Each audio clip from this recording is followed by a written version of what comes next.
Hi. Nice to Hi! We made it work! Yes. Okay, now that we have our moderator in and we have our special guest, hello, everybody. It is my honor and pleasure to be here. Um, what can I say? I started at the New York Poets Cafe, my career 26 years ago, and now I'm the executive director of the New York Poets Cafe, and I've been invited by the Tu Cuentas CINE Youth Fest to bring this amazing conversation. This special guest, let me tell you, I learned some amazing things, and I'm so proud to present this artist to you. Paloma Sierra is a fellow Puerto Rican writer, translator, filmmaker. She's an inaugural emerging poet laureate of Allegheny County, a graduate of Carnegie Mellon who earned an MFA in dramatic writing and a BHA in creative writing and drama with many honors. Presently, she is a Fulbright student who is joining us all the way from La Universidad de Buenos Aires in Argentina. Woo! But most notably, since we're both here because of this great film festival, Paloma was the grand prize and winner, first awardee of the first ever Tu Cuentas CINE Youth Festival last year for her short poetic film called I Am Soil Breaking Off, or Soy Tierra Desgajándome. That's a mouthful. 3 minutes and 27 seconds. It was recited in Spanish, subtitled in English, beautifully animated by Andrew Edwards. If you want to learn more about Paloma, visit her website, pasierra.com, PASIERRA.com. Ladies and gentlemen, Paloma! Hi, everyone. Thank you for joining us today, and thank you, Caridad, for that amazing introduction. I'm happy to be today with you. Oh my goodness. I mean, I'm just getting to know you, but I am so proud of you. You know, what it is I've learned, what it is that you're doing as a Puerto Rican woman, you know, a voice. I want to ask you some questions. Sure. Why is it important that we adapt our Latino, Latina, Latinx poetry into film? I think it's all about, a film provides this opportunity to showcase your work. And the beauty of film is that you can, distribute it in different ways. You can through social media, through like YouTube, every type of medium. You can just send it, and then once you finish a project, you can just it lives on. It's not something that you need. You do with a budget and everything, and once it exists in the world, it's out there, and it can be out there till for anyone to find it. And I think it's important for us to showcase our Latino work, and it's just an opportunity for us to reach broader audiences, whether that's Hispanic or English speaking audiences, or even people who don't speak either language. Through translation, you can reach even audiences that we would never imagine we could reach ever. So yeah, I think film is Super powerful. a great medium, and I think everyone should consider it at some point.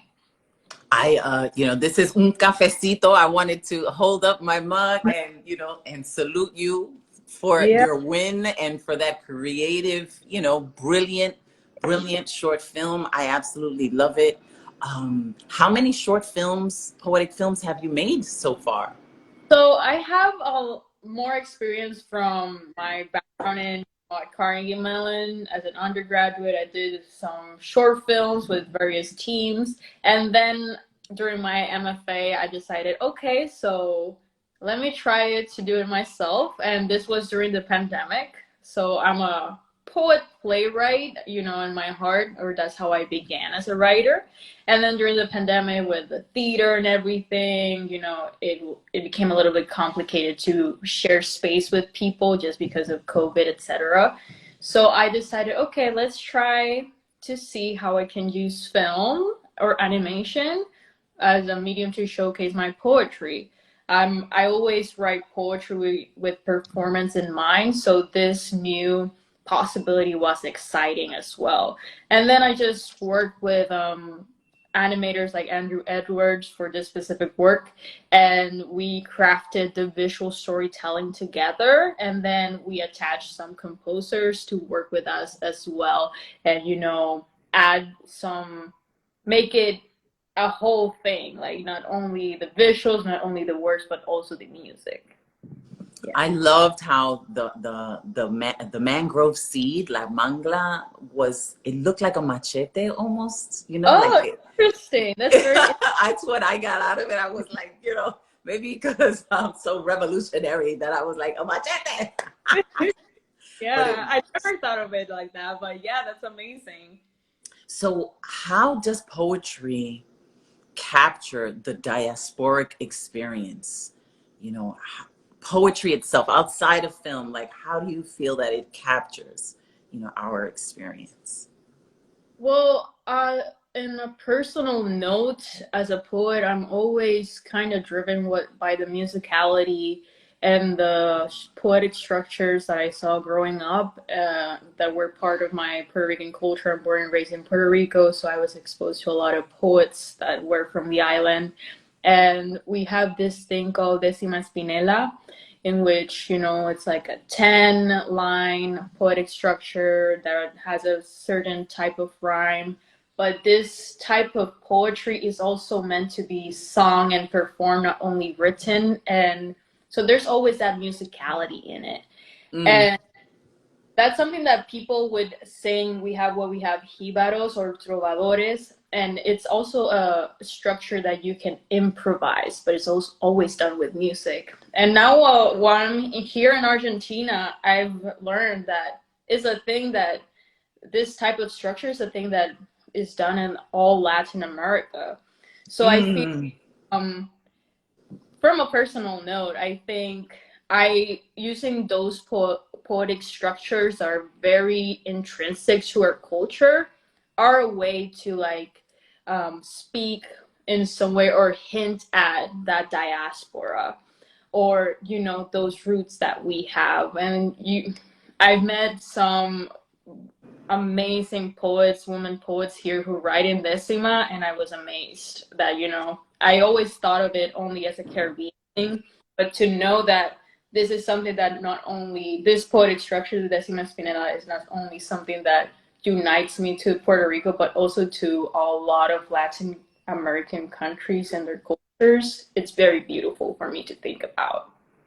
That was going to be my, next question is, does it differ from Latin America and the Caribbean and the US? So you find like similarities, but do you think it differs in other Yeah, ways?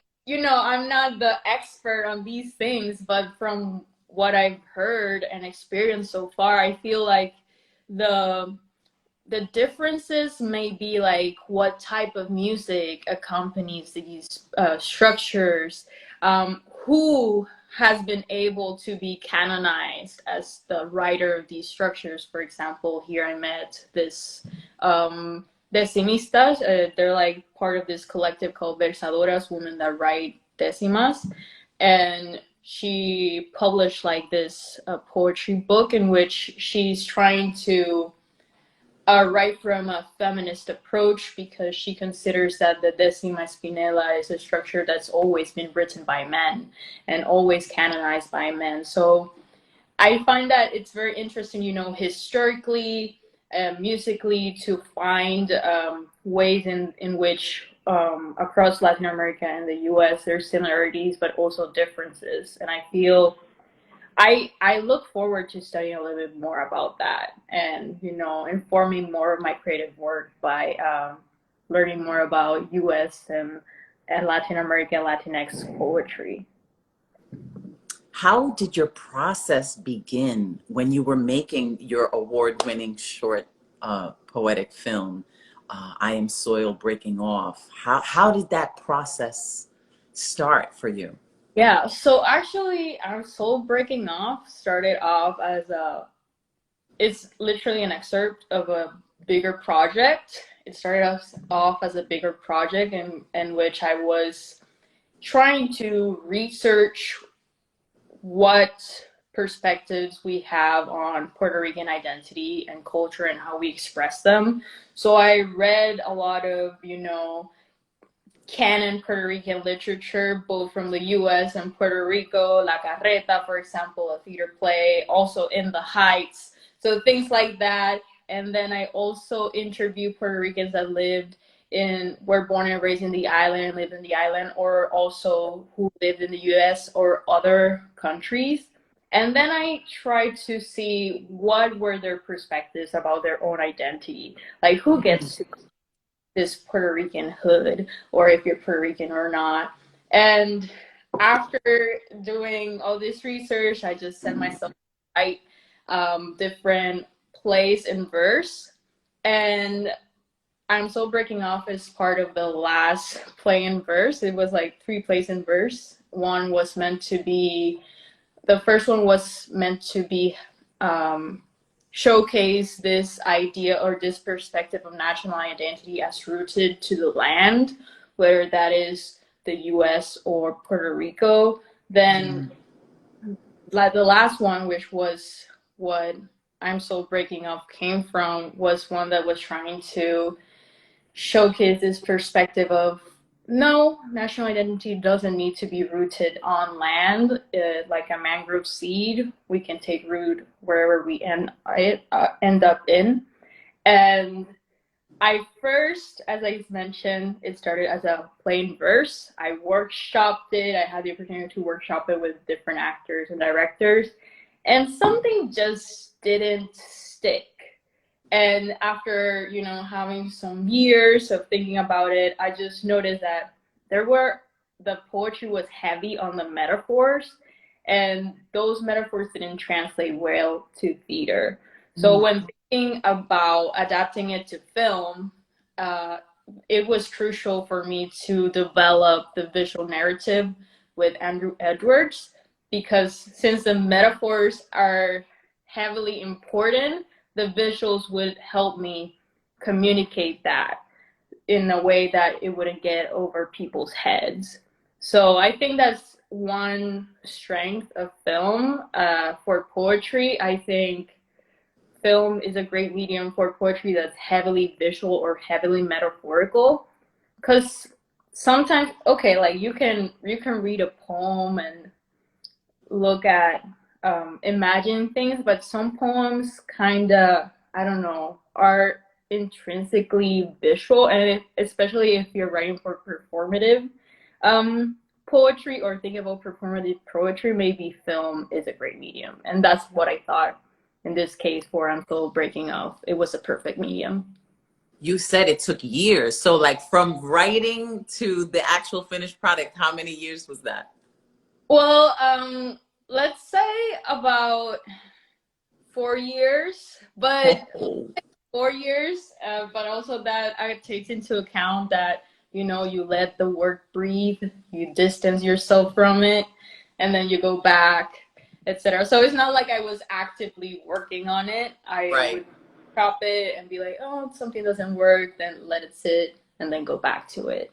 So it really was like a seed you planted. You don't get a fruit right away. It takes time. It takes love, attention, sun, water. So that's really important. Everybody listening, that it's a process. It's not a race. And it allowed you to really cultivate a final creation that is going to live on forever.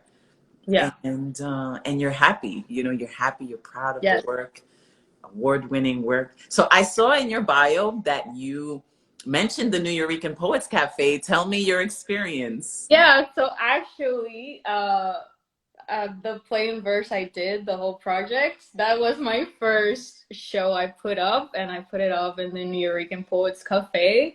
And as someone who was putting on a first show ever in theater as a playwright, I felt the audience as well as New Eurekan Poets Cafe was very welcoming, and that's something I appreciate because I don't think the work maybe perhaps was in this best, condition when I presented it, but it was very enlightening to hear first feedback from audience members, to hear what they said, to have the support of the New York Poets Cafe, and also just a privilege to be able to present in a platforms such as New York Poets Cafe that has had so much history for Puerto Rican hood, and so much meaning. I felt so proud to be able to showcase a play in verse where the poetry of the New Yorkers started.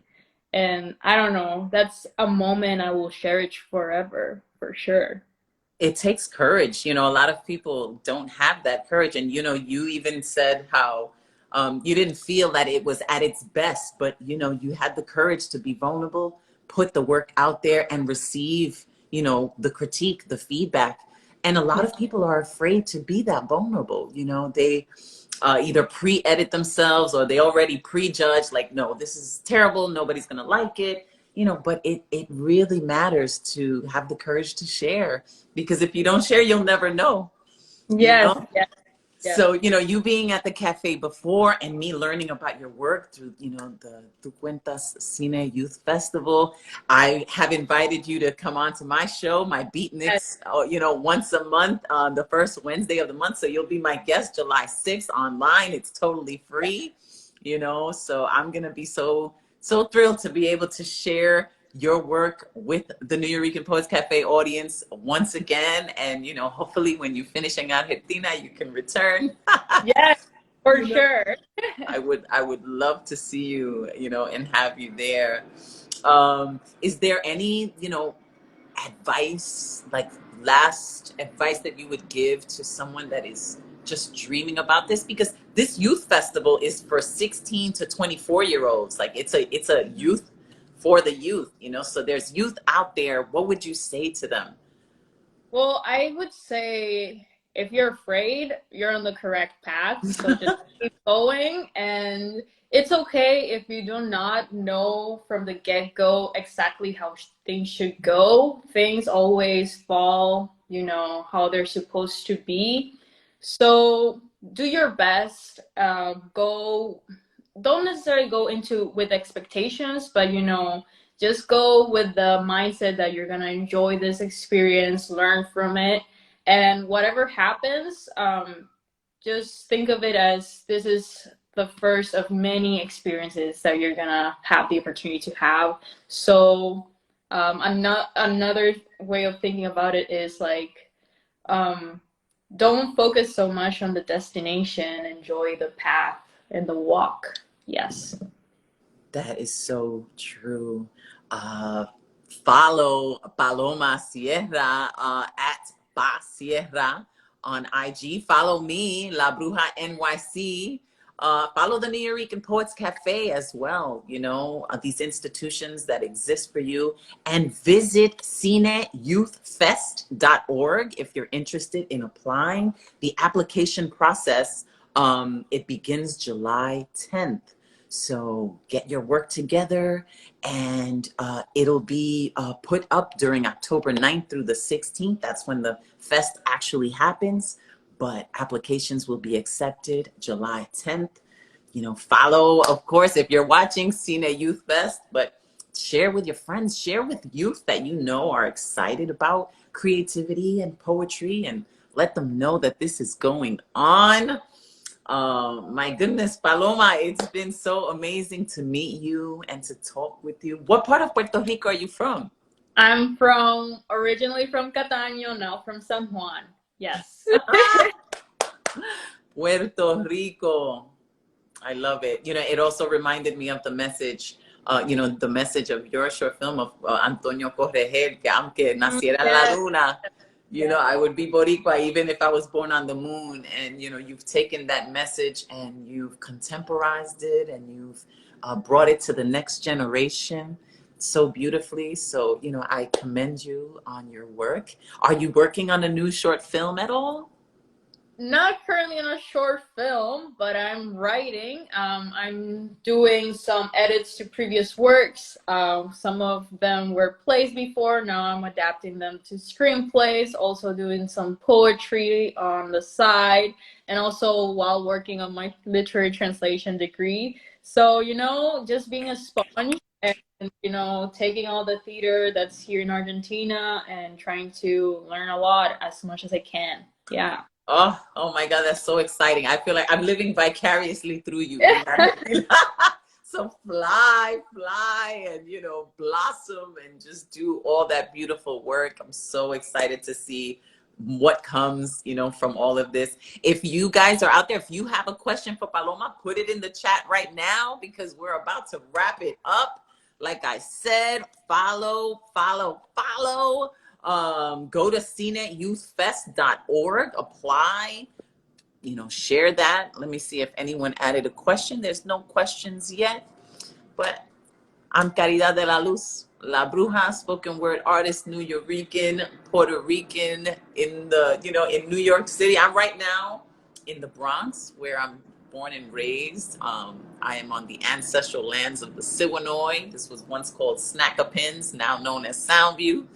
And just so happy to be representing for Tu Cuentas, because la verdad es que tú sí cuentas. Each one of you really matter. You really count what you have to say, your stories. So stay creative. And Paloma, muchas bendiciones para ti ahora y siempre. Muchas gracias, igual para ti, Caridad. Thank you. Okay, everybody. Till next time.